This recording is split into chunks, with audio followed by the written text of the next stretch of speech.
Hello, I'm Kim Warren.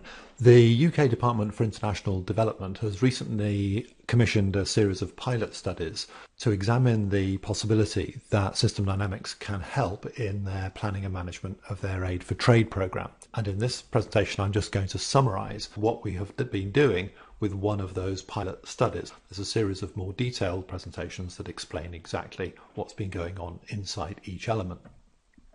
After looking at the background to the issue, the pilot project has addressed a way of understanding how the trade system actually works and how that can be used to organise the portfolio of trade improvement efforts. From that, you can develop a framework for planning, managing, monitoring and evaluating a whole programme of initiatives. The pilot has also looked at a couple of detailed examples of planning and control systems, one for a specific intervention to do with training, and the other has looked at a model for planning and intervention at a single trade border crossing. Lastly, we recognise that there are some issues to do with adopting this approach and how those issues might be tackled. So what DFID wants is to be able to better support its Aid for Trade programme. So it's piloting this use of system dynamics in the case of the next 5-year programme for aid in Nigeria, and focusing in particular on outcomes that favour the poorest sections of society. The background is they have an existing monitoring and evaluation framework in place, but they see some limitations to that. And the benefits they're looking for include ways to enhance the planning, inform the appraisal of the programme, and support the actual management of that programme. So here is that framework that has been well established and well used and contributed quite well for DFID's planning, management and evaluation of its programmes. The difficulties are that the cause-effect relationships in this system are unclear, and that arises because it is a system, and that brings with it problematic features that the system dynamics method is actually ideally suited to address. One of those problematic features is that there is feedback in the system. So an improvement to the trade system can result in that improvement accelerating its own progress. On the other hand, one of the outcomes might actually prevent that improvement going on any further and therefore slow down the beneficial impacts you want to do with reducing poverty. A further challenge, though, is that there are many projects being run by many agencies. The Nigerian government itself, and apart from DFID, various other aid agencies are involved, plus the World Bank, and this is just a selection from a recent review of those initiatives. Our challenge is how to understand the interactions between all of these and how to use that understanding to coordinate efforts for best overall impact. So to tackle this, what we've got to do is break down this trade system and recognise, first of all, that the total trade is the sum of trade going through each mode: overland trade, seaborne trade, airborne trade, and of course trade in services as well. And within each of those, the total trade is the sum of trade going through all the crossings and all the ports and all the airports. Our method starts by looking at time charts for the history of outputs, outcomes and impacts. We're trying to avoid a future in which the situation actually gets worse, but we recognise that it will take time to fix and improve the situation and therefore give rise to the beneficial impacts we're looking for. So our start point on tackling any of these issues is to recognise that traders drive trade, and by building up the analysis around that general principle, we end up with a kind of framework that I'm going to show now. Up at the top, we've got a stock of active traders, and in the red case, they don't increase very much. In the green case, they grow very, very fast. And that happens because of a substantial increase in the rate at which new people start trading. Several things have to work for that increase to happen. First of all, we need people to get access to be able to trade at all. That might, for example, mean increasing the number of border posts, increasing the road network reaching those border posts, and removing the banned products. So the yellow things on this diagram are good things, adding border posts and increasing the number of traders, and the red things are removing things that are problematic. If we get active traders, then those traders will want to try and cross borders. And if you haven't got enough capacity at the borders, you will end up with delays. So the second thing we have to fix is to provide capacity. And that might mean increasing the number of trading officials, or you could also improve capacity by reducing the number of documents you need. Lastly, for people to continue trading and trade more often, we need profitability to be increased. So this is an example of another negative factor, corruption, that we actually want to work to reduce.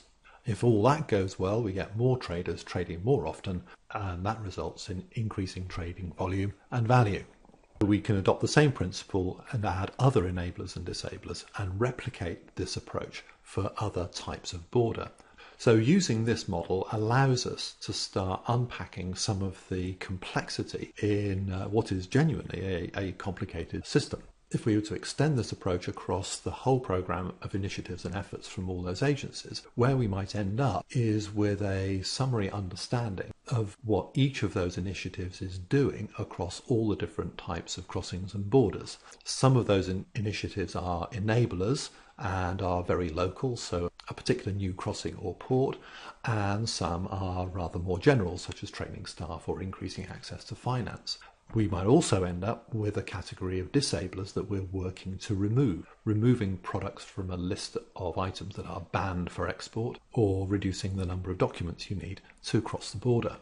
So a fully developed version of this kind of analysis would give us a picture of the whole program of initiatives, not only those being undertaken by DFID, but also those by other agencies, and that would both allow DFID to plan its own program of initiatives and also to coordinate with others who are trying to help the situation as well. Now, there are various issues that arise when we think about how to actually apply this method. The first issue is that it's clearly easier to do this for focused initiatives. It's much easier to build that kind of model for a single intervention, such as training border officials, or to deal with a single border crossing, or it's easier to deal with a single product in a single region because you don't have to tackle the whole of the trade situation to be able to make a significant impact. Nevertheless, it's valuable if you did extend the analysis to cover the whole picture. Secondly, there are choices about how far you want to go in the use of the method. We show in the detailed presentations that you can apply the method in a very simple manual way, simply sketching the kinds of diagrams I showed a few moments ago and developing charts and spreadsheets from those. However, you can go further and add software support, or you can even develop fully working models where you can simulate particular initiatives or simulate the whole program and test different policy choices and adapt the initiative or the program as you go along. There is a further choice about how far you want to take this. We could simply stop once we've used it to plan the program itself, or we could continue using the method for monitoring the program once it starts, or we could use it for managing and adapting that program. Now, although system dynamics is very powerful for helping with these kinds of challenges, it does bring up some issues. First of all, of course, in these kinds of situations, we will not be blessed with a large amount of data. And what we do there is we simply use the kind of estimation that we use in any case to make our decisions about what to do and include those estimations in the analysis. Then there are challenges about how to specify the relationships in the model. Why exactly is it some people start to trade and other people do not? There's also the issue of external factors that have to be recognised. It's not enough to have all the conditions necessary for exporting to take place, for example, if it's actually difficult to get the product that you want to export produced and distributed within the country in the first place.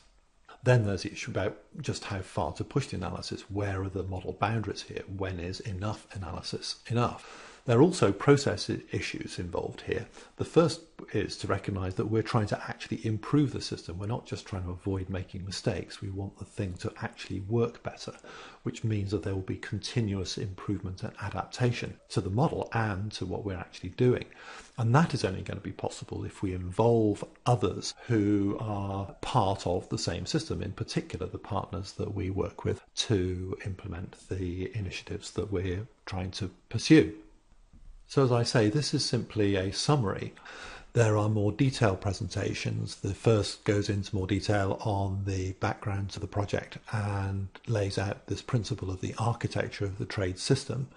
The second presentation shows how that architecture can be used to organise the portfolio of trade improvement efforts and provide a framework for planning, managing, monitoring and evaluating a whole programme. Then there are 3 further individual presentations. The first showing in detail how the method can be used for planning and control of a specific intervention, and the second how to use it to plan and control an initiative at a single trade border. The last presentation goes into more detail on the various issues that need to be recognised and tackled. And before ending, I should also mention that several of these presentations include links to working software models. They're only illustrative because we haven't done the detailed work to put real data into them. Nevertheless, they do show how the software models operate and could be used to support the planning and management of initiatives and programs. And if you have any comments, questions or contributions you'd like to make, please do email me, kim@strategydynamics.com, or join the discussion that you'll find on the LinkedIn group Strategy Dynamics Network.